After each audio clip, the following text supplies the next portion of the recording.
Hello, ladies and gentlemen, and welcome to the third episode of the Turnstiles podcast. My name is Matthew Smith. I'm Nick. Hello, indeed. We're back for episode 3, it's September edition. Yeah, because good lord, we slacked. Well, when we say we, I mean me. And when I say we, yeah, I really do mean you. Yes, I agree with that. Okay, so today we're going to talk about, we got a lot of things. First off, upcoming videos for the Turnstiles channel. This is going to be the first section, I think, every episode now. Upcoming videos. Get that out of the way, we get to the reviews. So, here we go. The first upcoming video we're going to talk about briefly is The Hitman's Bodyguard. It's an episode of Modern Flix, the new show that I'm still working on. I just need to get a logo, and I need to finish the script. There you go. Hooray. We got the Rets... What's up, Nick? I said hooray. Okay, good. Just making sure. We've got the Doors episode of Retstyles coming out sometime in the near future. And it'll be the last one for a while. On the Some Film Snobs side, we're going to go there briefly. We've got the Catwoman Retsnobs episode, and that's very involved because Nick's in it. Hooray! I'm in one. You're in one, and my friend Rob is going to be playing Tommy again. So there you go. And the last upcoming video for November this year, it better come out, is Bohemian Rhapsody versus Rocket Man. That's right. How much have you been working on that? It's been a bit slow lately. Oof. I think I just need to force it out, man, because if I don't, I'm never going to get it done. If anything, work on it. Good lord. That's kind of what I'm thinking. Now, Nick, I know you've got, like, some big thing planned for the review segment, or whatever you want to call it. We'll call it the movie discussion segment now, because, I mean, ultimately, it's whatever. We'll call it movie time. That's a good name. We'll call it movie time. What do you think, Nick? Yay. Fantastic. I'm going to go first, because I know you've got, like, a trilogy or something to talk about. Yeah, maybe because they all kind of happened, like, right after one another, so... So I'll go first, just so I get that. Oh, yeah. The movie I'm going to discuss here is Respect, the Aretha Franklin biopic starring Jennifer Hudson as Aretha Franklin. R-A-S-P-C-T. R-A-S-P-C-T. Anyway, it also has Marlon Wayans in a serious role as Ted White. Forrest Whitaker plays Aretha's father, C.L. Franklin. There's a lot of people who are in this movie. Now, to me, this movie felt like a biopic from the mid-2000s. And I don't mean that as an insult in this case. It felt like Ray, kinda. A little bit. Mm-hmm.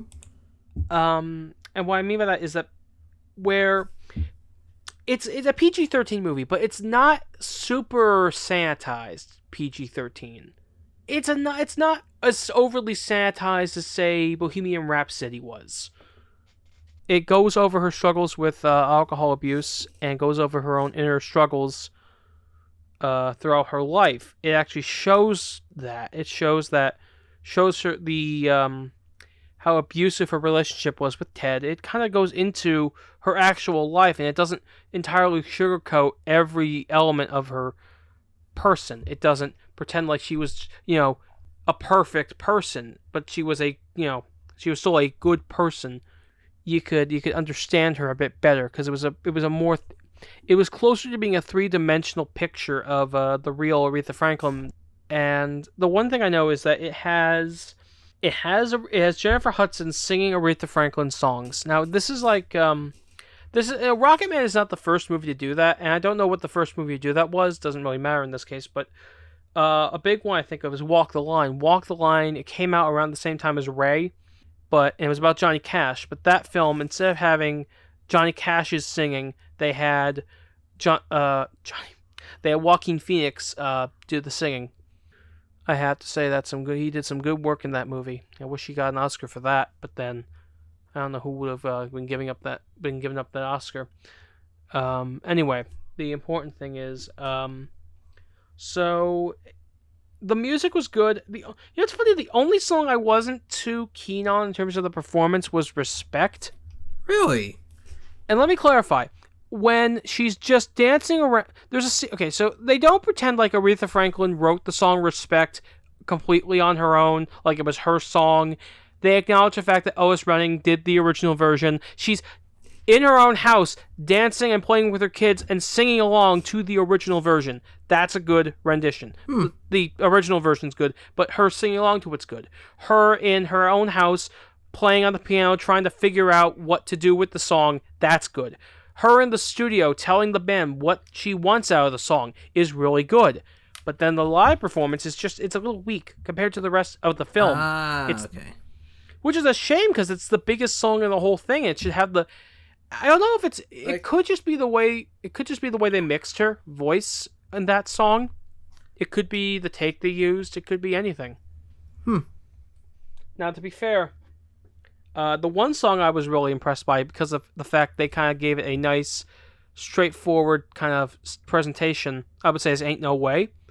I was very surprised. And I knew the song, but I didn't. You know what I mean? I think I have it on. I have that song because the Aretha Franklin Atlantic Records release. They released a greatest hits. I shouldn't call it greatest hits, but it was like a compilation album where they took all the singles and put it onto a 2 CD set, basically. And it covers her years at Atlantic Records. And that interested me, and I wanted that. Not because, if anything, I just wanted it because I was interested in listening to more of her music.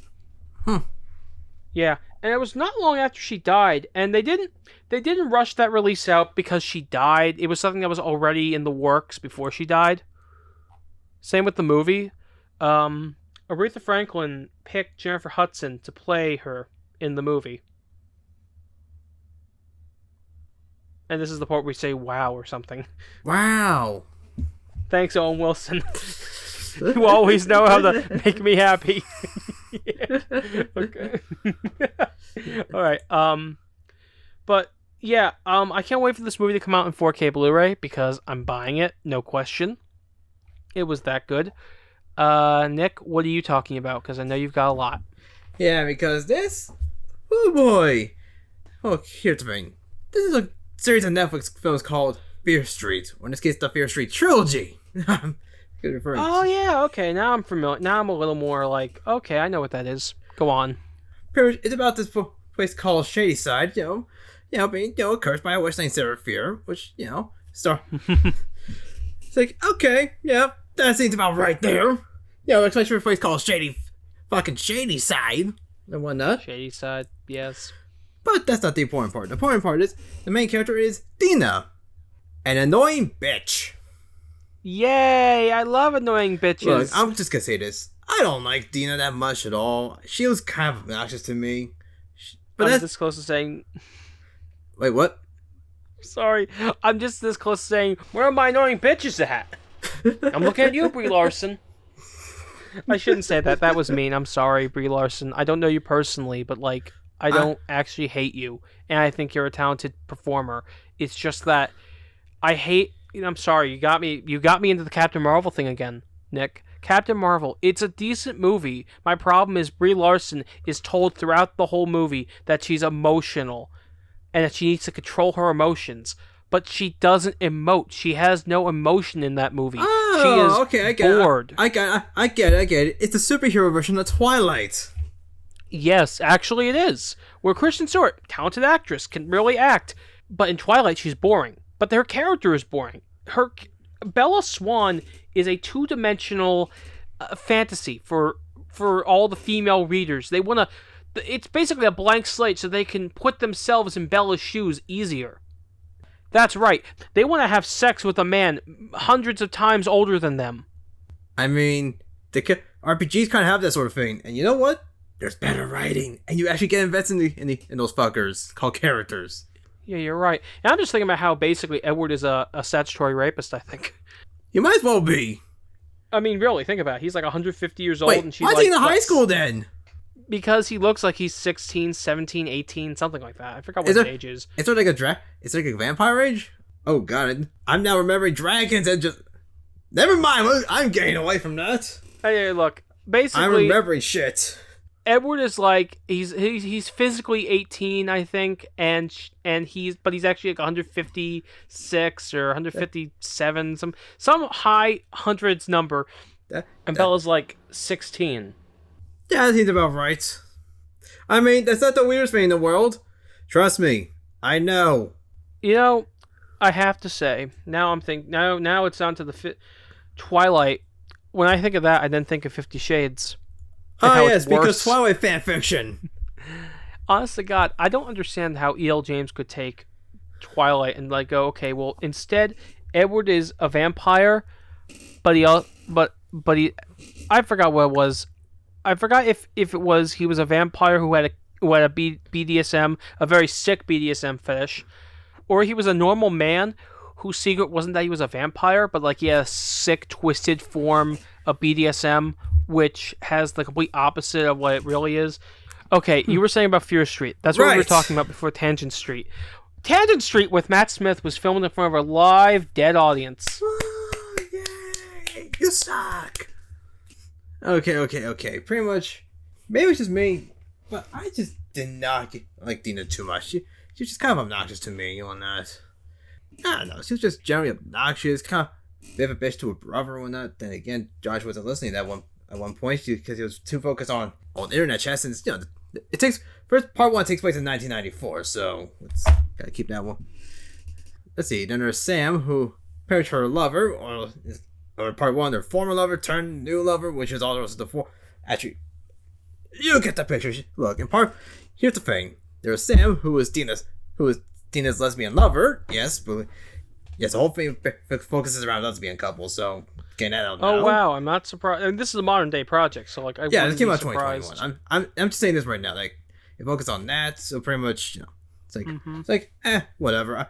Honestly, I didn't really care about that. But well, pretty much. Dina and Sam used to be lesbian lovers back when Sam lived in the shady side. Now she's in Sunnyvale now, and she hooked up with a guy. And pretty much Dina's like, I don't like that shit. Though he was kind of groping her out in the public during the funeral, so it's kind of a bad. Great. But here's the thing: she pretty much attacks him basically because she, I don't know, betrayed her or just to betray shady side or something. I don't fucking know. I don't know either. And later in the movie, because there was another character named Kate, which I'll get into a little later. Peter said, Sam should be sacrificing herself because, there's monsters coming after her, specifically her. And Dan was like, no, let's not do that for the sake of our lives.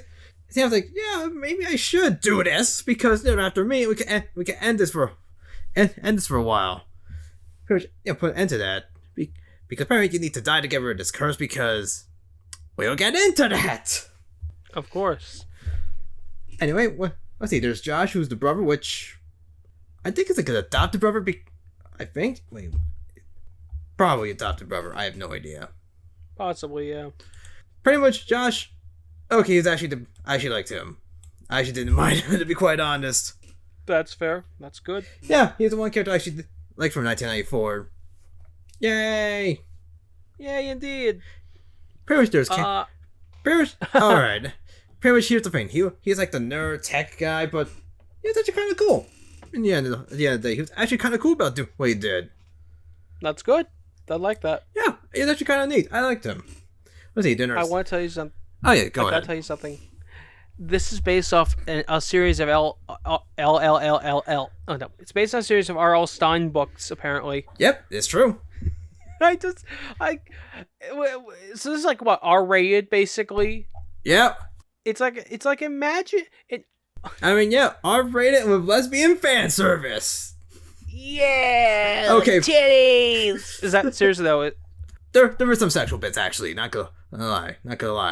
Between Dina and Sam, and also a little bit of Josh and Kate in 1994. Okay, dokie then. Keep going. Anyway, Kate. She's kind of like the stoner woman trope, but she actually kind of got better as the movie progressed because she actually developed more of a character other than obnoxious friend. She actually did a little more thinking and whatnot. She calmed down quite a bit towards the end, and the movie she had pretty much the best death scene of the trilogy. Oh wow! And I mean, that's like a good it was actually really like pretty gruesome. Kind of it's like it made go ooh. I liked it. Like that's a good sign, and I mean that in a good way. Like good on you. Yeah, when I think of good kills, I think of stuff like the original Halloween. Ah, the classic. Like the one where the guy's getting a beer in the kitchen and he gets like picked up and stabbed into the wall. Ooh, nice. Like, and now I'm just thinking about Anyway, Daniel Simon, pretty much the other obnoxious friend. Oh, good. We needed more than one. Who barely changed throughout the entire film. Like the Cat in the Hat and the Cat in the Hat. But he did have one change towards the end of 1994. You know how? He died? Yeah, pretty much. He got an axe in the head. Oh, man. Damn, you had to end my joke early, did you? Yes, completely. Alright, and also another main character I should point out because this gets important, and I really do mean it, is Officer Nick Good. Wow. Pretty much, he stops some bullshit that's happening in Shady Side, which people going mad and killing people, because apparently that's the witch's curse. Wow, that's a very specific curse. Yeah, it's pretty much, well, it does get more fleshed out later on, but... Yeah, I'm sure. It also gets really dumb, in my opinion. And I mean... Dumb, with a capital D? More a capital D-U-M-B. Ooh, it's all caps. Ooh, it's really bad, folks. I put the caps lock on for this, boys. I know what I'm doing here, but personally, this is just my opinion. Like, if you like, if you like the films, even despite, if you have, don't agree with the things I say half the time, that's fine. This is just an opinion-based thing. I don't care. Exactly. Remember, folks, these are our opinions. You don't have to take them as fact, because trust me, no opinion is fact. And trust even me, mine. Also, huge spoiler territory if I should establish that earlier, because holy shit. Yes. Well, good thing I didn't spoil how Aretha gets out of her drinking, because if I did, well, oops, I'm not gonna spoil it at all. Rehab! I'm joking. Okay, but... I knew you were memeing. I knew you were joking. I knew. That's why I didn't say anything. Alright, so how could going the plot's in the best way possible and there's a lot of twists and turns. Some for the better, some for the worse, and some that's kind of obvious. Alright, 1994. Pretty much the movie starts with, pretty much another killer, another person going insane and killing people. Wow. Because of the curse. Nick Good's like, well, this just happens in Shady Side and whatnot. Because he came to the rescue, shot the bastard, and well, saved day. Hooray! Hooray! But that's not. Yay! But later in the film, it's the Muppet Show with our special guest star Nick Good. Yay! Come on, anyway. Then, at some point during the film, appears the people from Sunnyvale is fighting the people from Shady Side, and suddenly Dina gets a nosebleed. Which I'm not sure how or why she got a nosebleed, because this ties into the whole... She saw her crush. She's an anime girl. Actually, her crush was Sam, and she was in the car that was harassing them. Oh my god, yes. That's how she got the nosebleed. Next thing you knew, she fell over and you could see her feet. The soles of her feet. But yeah, this plays into the lore and eventually makes no friggin' sense. In my opinion. I don't know. My god. Feels like I missed something half the time. Oh, wow. Anyway, where was I? Oh yeah. Essentially, you know like how people have sports events, they have like the container of Gatorade, that huge ass barrel of it? Uh-huh, sure. Yeah, they accidentally dropped onto the car. Of course. And it crashed into a tree somewhere. And then Sam's nose starts to bleed. Because apparently she touched the area where Sarah Fear is buried. Now, remember what I just said about Dina getting the nosebleed? Uh-huh. Same one. Wow. That's, interesting. Yeah, apparently she got a nosebleed. Now Sam got a nosebleed because she touched the area where Sarah Fear was buried. And apparently, for whatever reason, this causes... Oh, actually the killer in this case was the Skullface killer in this case. Ooh, the Skullface killer versus the Clownface killer. We have to do that. The crossover we never needed and never wanted. I want it, though. Okay, the map crossover only map once. Yes. Because, it's not much of a known thing. But anyway... I'm okay with that. Apparently the show that he's come back and people think, oh, it must be an imposter trying to scare people and whatnot. But it turns out, no, that's the exact same Skullface killer. The exact same one, as in, back from the dead, bitches. Of course, it's just like Halloween 4, Mm-hmm. The Return of Michael Myers. And we notice it in the hospital scene, which, well, pretty much the guy. After a cheese sequence happens when the boyfriend Grover guy died from him. And also there was some doctor there who was quirky. It's just kind of weird. Oh. The doctor was kind of... The guy, the ambulance guy is weird. I'm not sure why he was a faint. Like, he was... I don't even know. But yeah, they went to the hospital after, the car crash and whatnot. And also they mentioned they hate each other. And decided, like, oh shit, run! Pretty much they got to a point where they unmasked the killer. And, well, same guy. Apparently, somehow, someway, he back. Wow. Of course. That just makes all the sense. Mm-hmm. And appears the cops don't believe it because, well, Pierce Nico doesn't buy into what they call to what he considers bullshit. Yeah. Mm-hmm. So today it's funny. What? I was looking through my shelf today, just now, and you know what I found? What? I'm looking through this old book. It's Marvel Adventures Hulk. It's an old comic book. It's 4 issues of a comic of the Marvel Adventures series, the first 4 issues compiled into a book, and it's the Hulk. One of the coolest things. I always like the Hulk a lot. Yeah, Hulk is cool. Especially, what's funny, my love of the Hulk really started with the movie. The Ang Lee one. Yeah, the Ang Lee one. Of course it did. The artsy fartsy poopsy Ang Lee one. The Hulk must not just smash; he must also cry. Although, granted, he did get the origin from the comics, I'll give him that. I'll give him that. Yeah, definitely. I just wanted to get that out of the way. Go on. Anyway, Paris, they steal an ambulance truck. Also, I think the gun's somewhere along the way. I forget where. I think they stole from the cop. I think. Mm-hmm. I don't remember or know. I guess so. It's been honestly, I've only seen this film once, and I was upset with my dad and whatnot. So yeah, funny enough, same thing with me. Yeah. Wait. And my movie, Respect. Oh, okay. Yeah. And Keep going. it's actually time I encounters this girl singing the song. And then she starts trying to shank him and whatnot. Oh, goody. I love prison shanking.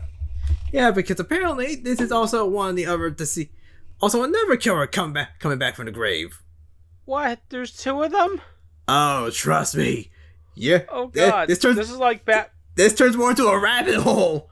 Oh god, it's gonna be Batman and Robin again. And apparently this killer's name is Ruby Lane, who killed her friends and then herself while singing, you hurt the ones you love or something like that. What song? I don't know. She sang some lyrics that involved the words, you hurt the ones you love. Yeah, she killed her friends. Anyway. And then also herself. Great. What a real happy ending. Yep. Hooray. Happy ending to Ruby Lane. It's the same kind of happy ending that Quantum Leap had. Oh, Lord. Do you know how Quantum Leap ends, Nick? Everyone dies? No, but it's disappointing. Oh. You know the show, right? There's a show? Quantum Leap, the show. Then no. Really? That's the big thing. It's a TV show. Huh. I don't really know TV too much now. Oh, God. How long have I been asleep for? 25 years. Oh, man. Where have I been? I don't know. In a facility. You're actually in the Matrix right now. Ah, shit. Everything is a simulation. Unplug, Neo. You must save us. And then die in part 3, but then somehow appear in part 4. Apparently. Oh, yeah. Let's get back to what I was saying before and whatnot. I just couldn't help it. Anyway, they eventually go to the school to try to end them by... You know how? How? Blowing the shit up. Did Michael Bay direct this? No, but it's probably something he would have had a dream over. It's his wet dream. Oh, yeah, and there's also other monsters. There's also an activity maniac named Tommy. What a story, Nick. What a story, Mar. Yeah, you could say that again. But yeah, pretty much, there's a killer whose first name is Tommy, who's also known as the Nightwing Killer. Which is perfectly explained in part 2, so we're not worried about that one. Okay, good. Mm-hmm. What's part 2? Part 2 is 1978. Wow. But we'll get into that once we finish 1994. And Eventually, they blow him up. And you know what happens? They die? Nope. They regenerate. Oh, good. They're all Wolverine then. Pretty much. They're pretty much Wolverine right now. Because here's I'm the going to thing, move Sam... the microphone closer to me because I am not in the mood to get up right now. Because Sam... I am relaxing. Because apparently she touched Sarah Fierce's burial site, she's cursed. And they're all after her. That is an oddly specific thing to happen. Yeah, it's kind of specific, but... I'm starting to question why. Because that... Sorry about that. Moving on. Here's Josh also named some of the other killers and whatnot. So throughout the years... Which, let's see, one of them was like a milkman from the 50s. One was a child who had a foreign head or face or whatever. One was a hiker who ended up drowning a lot of people. A hiker that drowns people. Now there's something. Mm-hmm. And the very first known case was a priest who pretty much... Wait, did they say? I think they said it in 1994. Anyway, pretty much who gouged out the eyes of children and his own eyes. He died shortly. I'll get to that in part 3. Quote unquote, part 3. 1666. Some things get answered, some things just make me question. Okay, point is, they found out someone who survived this bullshit in similar events, named Steve Bertha. They call her, no response, they get their shit and hightail it out of there. And figure out, okay, if we're gonna do this, we need to kill Sam and bring her back to life. And which, that's what they try to do at a supermarket. And which, appears here by cutting Sam a little bit and putting their blood on them and whatnot. And putting her blood on them. Just like to have the monsters give the killers give chase and whatnot. And the process, who was it? What was it? Oh yeah, Kate dies by, being forced into a bread cutter and whatnot. It was gruesome, but damn was it good. I bet. And Simon got an axe to the head. Pretty much medication. They tried using overdose on medication. Doesn't work on Sam. So Dina drowns her and then brings her back to life. Yeah, sounds about right. And appears the monsters go away. Hooray! Happy ending. Hooray! Alright, happy ending, right? Right. Nope. Of course not. Because this whole curse thing has now gone to Sam. And now she's turned to a murderer. As in, this shit's not over yet. So pretty much Dina gets stabbed and actually fights off Sam. She does not die. It never ends. It's like the song never ends. Yeah. Alright, so now first we found out that the curse doesn't really break because Steve Bertram actually called them at Dina's house. How she got her number, I don't know. So anyway, both Dina and Josh go to see Burma's house. And they also have a tied up Sam and whatnot. Because of course they brought her along. Why the hell not? It's look, bring my lover back to humanity. Burma's no. It's please, no, please, no, please, no. Okay. I'll help you somehow. So she tells the story about how, her 1 week at Camp Nightwing in 1978, where her sister ended up dying. Mm-hmm. Yep. It starts with and then starts with a character named Ziggy being hung from a tree and being taunted by 3 boys, and one of the boys nearly kills Ziggy at this camp. Nearly kills her. And then a boy comes in named Nick Good. You remember that guy, you know? Mm-hmm. Yep, a younger version of Nick Good. Help save Ziggy. Alright? What kind of name is Nick? What kind of name is Good? You will see, because it ties into everything and I hate it. Good. Good. I need every ounce of your rage. Oh, trust me. Yeah. Okay, go ahead. I'm sorry. I'm tapping out a little bit. Anyway, I'm trying to go as fast as I can now. All right, then we go. Pretty much go see this woman named Mary Lane, who was the mother of Ruby Lane, who, I think it was 2 years before, the one who killed all her friends and then herself. Of course. Yeah, pretty much because apparently this witch's curse, because she got possessed by the witch Sarah Fear. Yeah, because that's how it happened. They got possessed by something. All the killers possessed by something. And now Mary Lane's trying to, because her daughter got cursed, she wants to find out how to destroy this once and for all to avenge her daughter and whatnot. And then we cut to Miss Cindy Burma, and Thomas Slater, which, well, in this case, Tommy. Remember that name. I'll always remember, Greg. Mm-hmm. Parents are cleaning up stuff for the big, capture the flag game for that night. And then Mary Lane comes in and tries to kill Tommy because she saw his name on a certain wall, which appears someone was gonna die tonight. Or that day. Mm-hmm. So Tommy defends himself, and she gets knocked out. Mary Lane gets knocked out cold, sent to the hospital. Bye. And shit, where was I on? Oh God. I don't know. I'm lost. Okay. I think I tuned out for a minute. I don't blame you.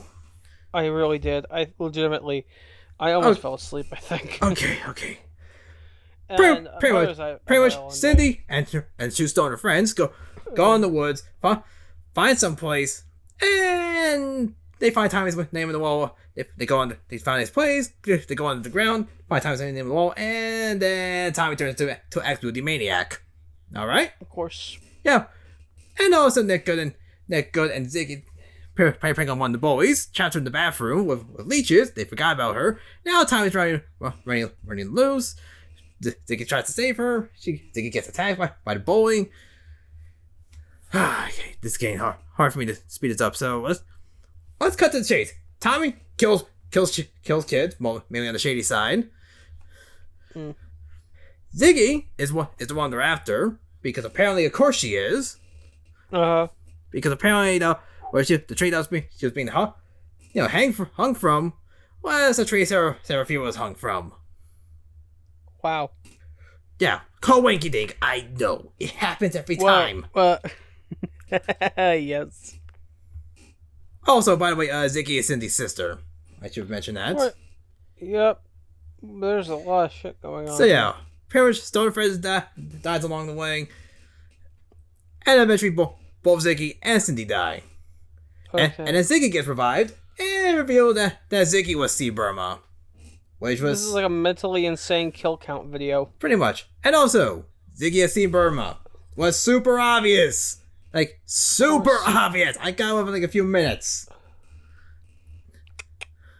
Yep. And...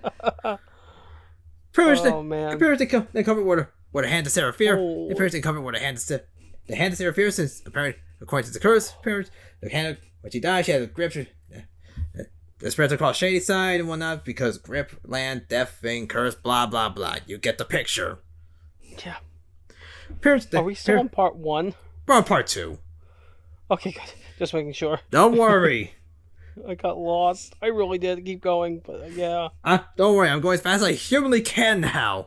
Humanly possible. Yes, please, because yeah.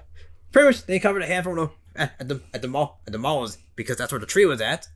Oh, that's right. Yeah. Oh yeah, they eventually found a hand at one point. They buried it under the tree since they were surrounded by killers. Ooh. Because Steve Burma and her sister. Yeah. Okay. Sarah Fear. Dina brings the hand back to Sarah Fear's corpse, and now we're treated to part 3, 1666. Huh? Get it? 1666? You'll get the reference later. I get it! Yes, Steven, there's a for the win! This is the... Alright. 1666. The shark's cocks in hell. Oh, Lord, 1666. Good Lord, do I have problems here now. Because here's the thing, Dina brings the hand back to Sarah Fear, and we're back in Sarah Fear's time, except it's in the viewpoint of Dina, which it should be in the Sarah... Even though it should be in the viewpoint of frickin' Sarah Fear, but yeah, we're seeing it from Dina's point of view. What is happening? Why? Especially considering Dina sees what Sarah Fear saw, except we see stuff in Dina's point of view in terms of the characters, which means we see the character actors for Josh, Tommy, Nick Good, all in there, for whatever reason. You know, Nick, fun fact, my brain is seeping out of my ears right now. I don't blame you, but I'm getting through this. It's not you, it's the movie. I don't blame you on that one. Go on. And trust me, if your brain was seeping out now, it's gonna seep out harder. Yeah. Okay, go on. Okay, things are good. Things are peaceful, and then sometime later, bad shit happens. Food gets spoiled. Dog gets found. Dead dog in the well. Mother pig eats baby pig. Her own baby pigs. Merc is never watching this movie. No, she ain't. No, we know he ain't. Anyway, yeah, where was I? Oh yeah, and the good man and the man of God priest named Cyrus Miller turned to a psychopath by taking all the children, gouge out their eyes, and killing them that way. He gouged out his own eyes, but yet he's still alive. Not until Solomon Good, Nick Good's ancestor, Parrish killed him.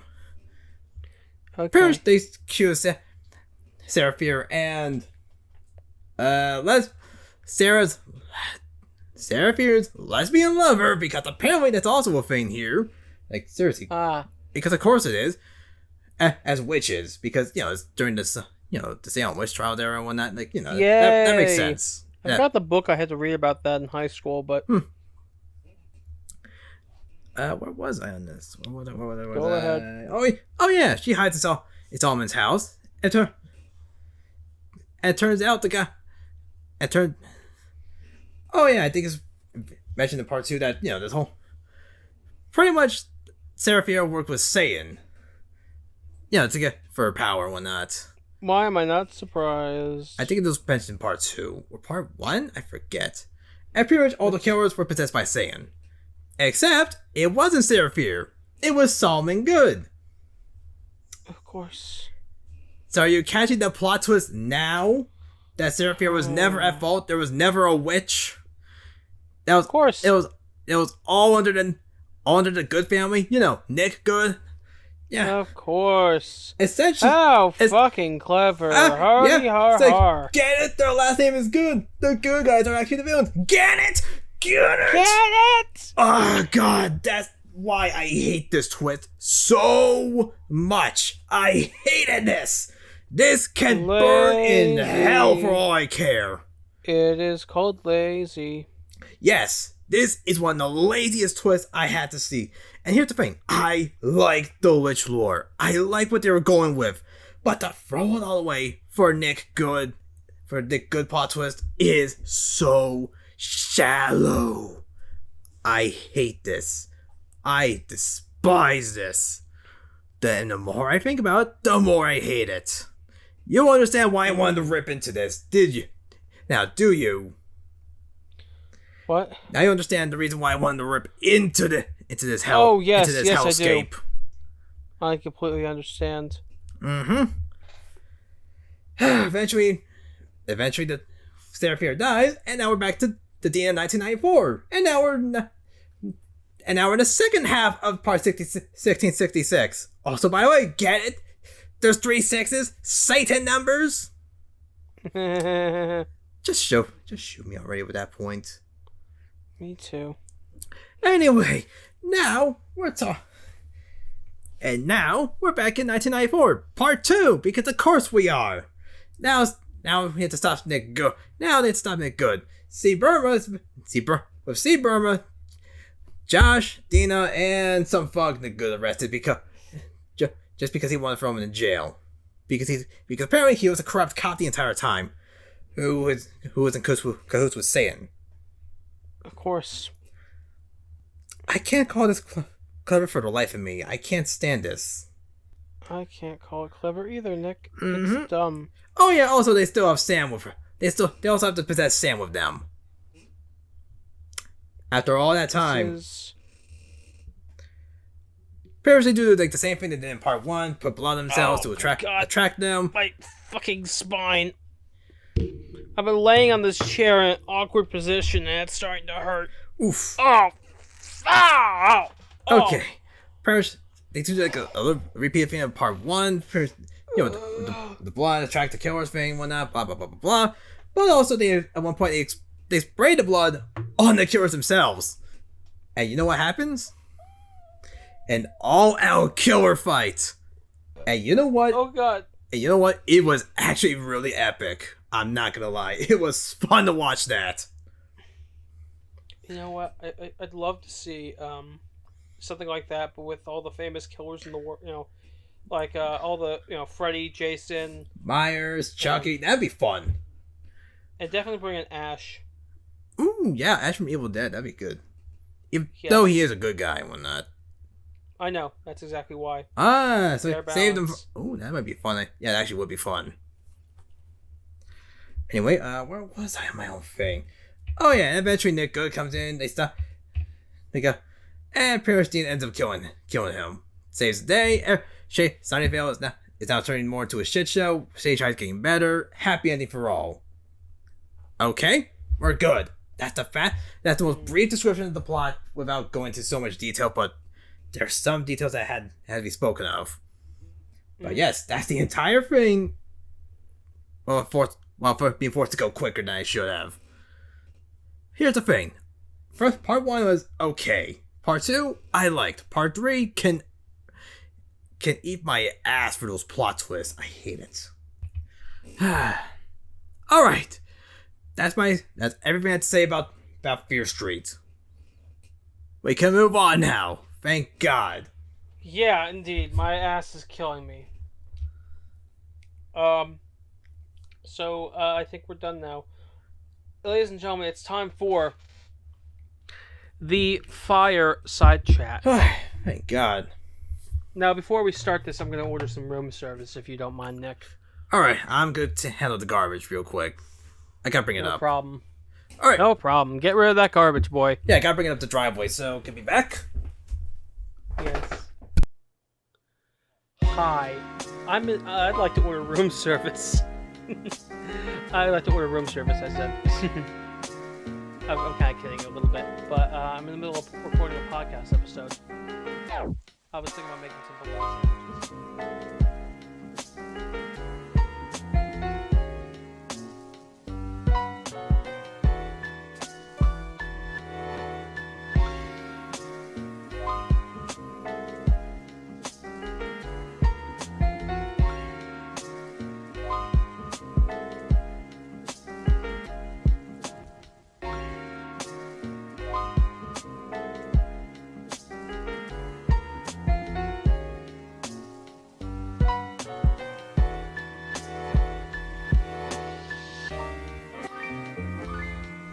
Ladies and gentlemen, welcome back to the Turnstiles podcast. We're just back from break.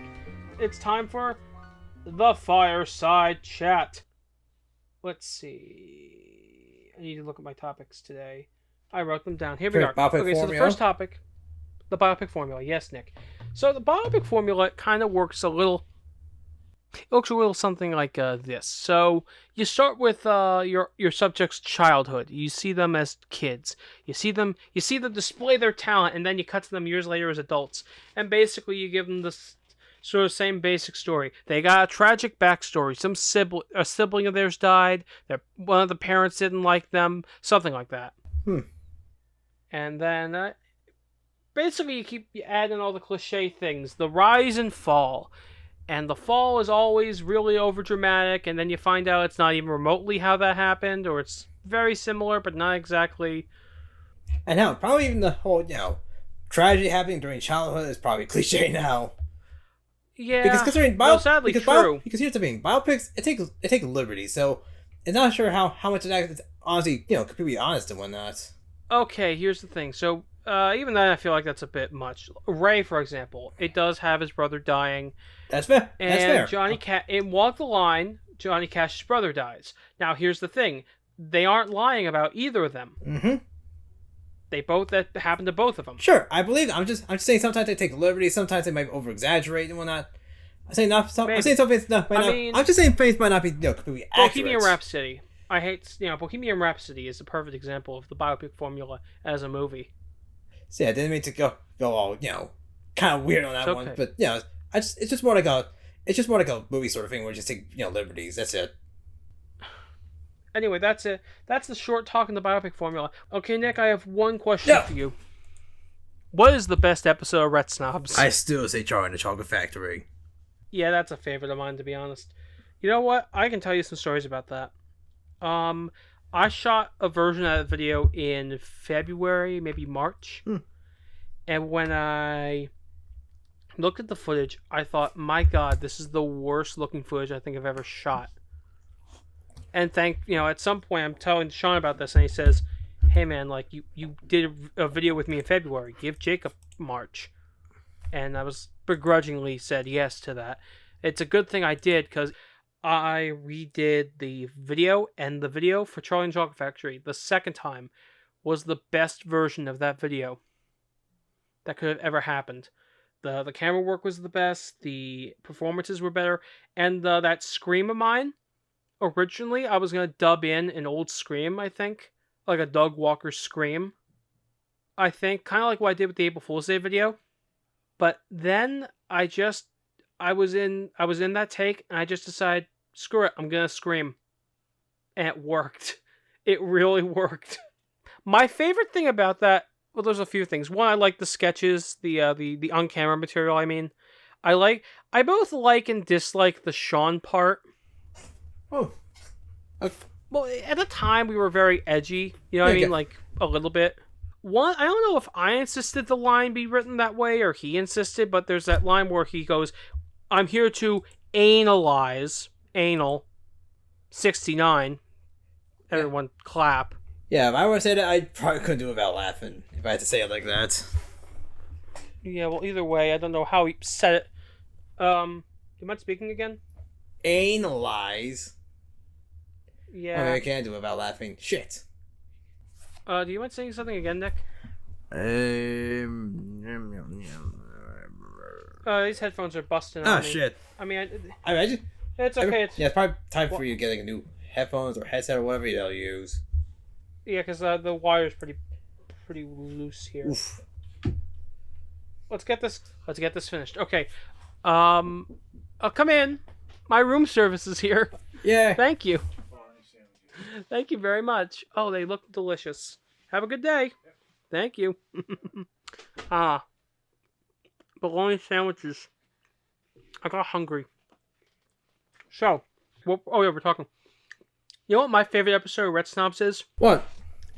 Cat in the Hat. Oh yeah, that was a good one. Yeah. Well, when I made that episode, I had written two Retsnobs at that point. One of them never got released at that time. It was the original Die Hard video.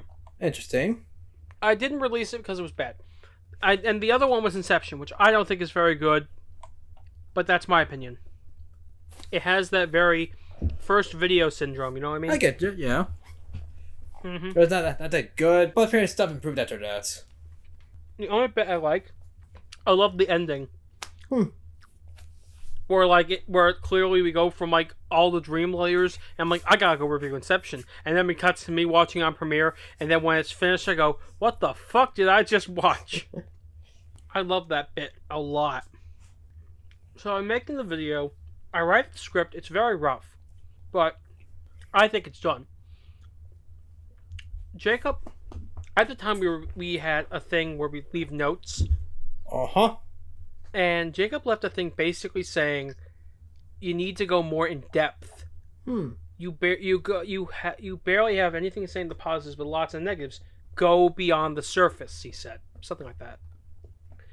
And I just kind of went, okay. And I at the same time, I had a hard time digging for that at the time. I was like, how do I go deeper? What do I do? I'm talking to Sean about this because we're in a class together, and I'm talking about it. And he starts talking to me about, well, tell me something about the movie. And I started talking about the character of the Cat in the Hat. Mm-hmm.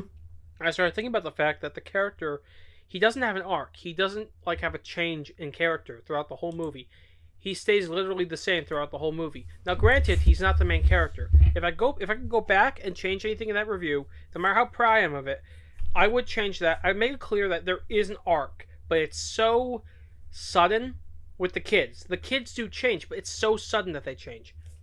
But I'd also be acknowledging more of the things I like in the Cat in the Hat than I did back then. Another one of the Retsnobs I really like is the Gone Up video. But that's because it's such an in-depth review. Alright, so Nick. Yeah. What's your least favorite Retsnob? Least favorite. Maybe one that's like maybe something that's a Retsnob Turbo, honestly.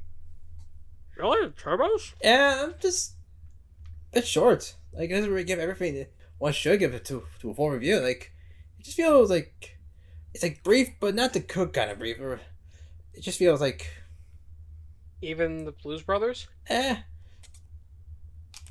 just not a fan of the formula of the Turbo. Like, either like you could go brief, go like real brief, or you could go where people could fully understand in a very short amount of time, or go more into detail and whatnot to give the full analysis where people can still understand. Like, I don't know, maybe it's just me.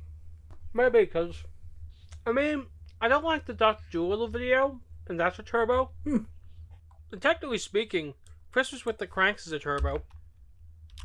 Is it? Technically speaking, yeah. It doesn't have the intro, but it does have the speedy feel of it. I thought you did I thought you did most as a joke because you just didn't want to watch it. Well, it's kind of true. That's what I took away from that. It's like more like a joke video. Yeah, that's the Friends video. Yeah, Friends. I know it's a joke video. I kind of took Christmas with the Cranks as like a joke video at that point. I mean, it is and it isn't. But there wasn't a lot for me to say about the movie. That's why it's so short. Even the Blues Brothers. That's why that one is short. The most you said was Hickory Honey Ham, Hickory Honey Ham, Hickory Honey Ham. That's my favorite. Hickory Honey Ham. But yeah, no. Outside of Blues Brothers, Turbo has been a very mixed bag. Let me guess. Also, not your favorite? Blues Brothers is a good one though. I'm talking about the format. No, the format's okay. I was saying it's because you said mixed bag and whatnot. Yeah, mixed bag doesn't mean it's bad. Doesn't mean I don't like it. The good ones are good. The thing I have to be careful with is, whether or not the video needs to be short or not. But yeah, there you go. That's my thought on that. Hello. Okay, good. You're still Oh, I'm paying a dog right now. Oh, good. Dogs are good. Now, for me, the worst episode, I always go for either Dr. Dolittle or I go for Inception. Because, yeah, easy as that. But it's fucking white bread. White bread? Stuck on the roof of my mouth. Alright, ladies and gentlemen, I think that is the entire podcast. This was a decent one today, as I went off the rails.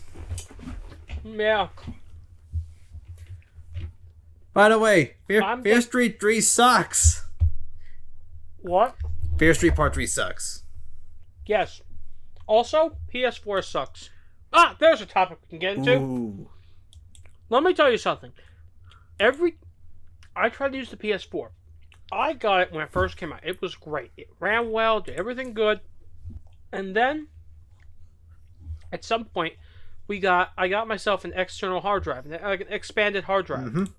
We plug it into the system properly, and something happens where basically, for some reason, it couldn't read Blu-ray discs. It wouldn't read Blu-ray discs or DVDs or anything.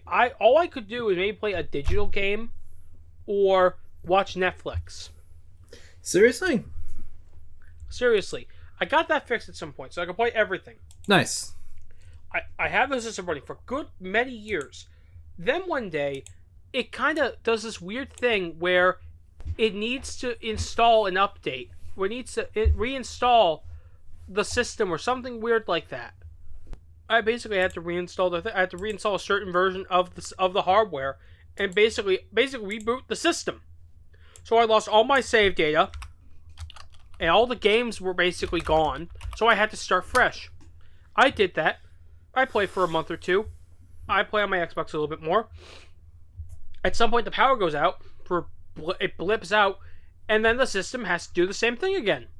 It needs the hardware. It needs to reinstall the software. I need to reboot the system again.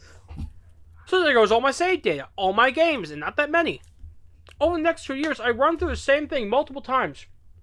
This is the real kicker. Not too long ago, maybe a couple of weeks ago. All I do, I walk out to get something. No power goes out. Nothing happens. I go back to my room. It needs to reboot again.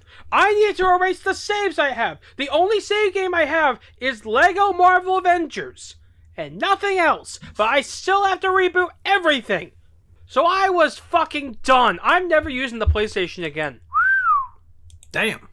I mean, I already moved away anyway, but like, I'd like going back once in a while. If I didn't have to reboot the fucking system because it stubbed its toe or got a fart cock crooked, I'd be fine. I would go back and play some games, but I can't. You know what that means? My Uncharted collection is garbage now.